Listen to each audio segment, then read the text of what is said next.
Mohanlal Jithu Joseph ടീമിൻ്റെ നേര് മൂന്നാമത്തെ ദിവസത്തിലേക്ക് കടന്നിരിക്കുകയാണ്. വീക്കെൻഡ് വരികയാണ്. ഇന്ന് ശനിയാഴ്ചയാണ്. അപ്പോൾ എങ്ങനെയാണ് ബോക്സ് ഓഫീസിൽ ഈ ഒരു ചിത്രം ഇപ്പോൾ മുന്നേറുന്നത് എന്നാണ് നമ്മൾ ഈ ഒരു വീഡിയോയിലൂടെ നോക്കാൻ വേണ്ടി പോകുന്നത്. അതിലേക്ക് വരാൻ അതിൻ്റെ മുന്നേ നമ്മുടെ ചാനൽ ആരെങ്കിലും പുതുതായിട്ട് കാണുന്നവരുണ്ടെങ്കിൽ സബ്സ്ക്രൈബ് ചെയ്യുക, സപ്പോർട്ട് ചെയ്യുക. ഈ ഒരു വീഡിയോ കണ്ടോ നിങ്ങൾ? ഇത് ഞാൻ എടുക്കുന്ന സമയം എന്ന് പറയുന്നത് രാവിലെ 10:15 അടുത്ത സമയമാണ്.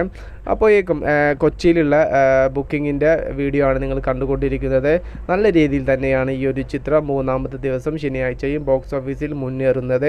ഒട്ടനവധി അനേകം ഷോകളാണ് റെഡ് അലേർട്ട് പ്രഖ്യാപിച്ചിരിക്കുന്നത്.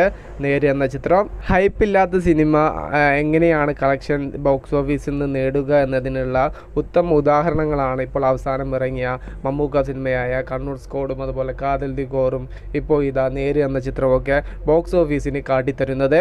ഈ നേര് എന്ന് പറയുന്ന സിനിമ റിലീസാവുന്നത് 2 ആഴ്ച മുന്നേ വരെ ആർക്കും അറിയില്ലായിരുന്നു. 2 ആഴ്ച മുന്നെയാണ് ഈ ഒരു ചിത്രത്തിൻ്റെ പ്രൊമോഷനും കാര്യങ്ങളെല്ലാം ജിത്തു ജോസഫും ടീമും ആരംഭിച്ചത്.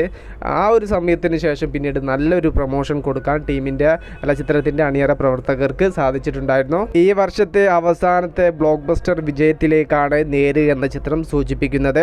വിഷയത്തിൽ നിങ്ങളുടെ അഭിപ്രായം ജസ്റ്റ് ഒന്ന് കമൻ്റായിട്ട് രേഖപ്പെടുത്തുക. മൂവി പ്ലസ് മീഡിയ, ഞാൻ ജിനു ജനാസ്.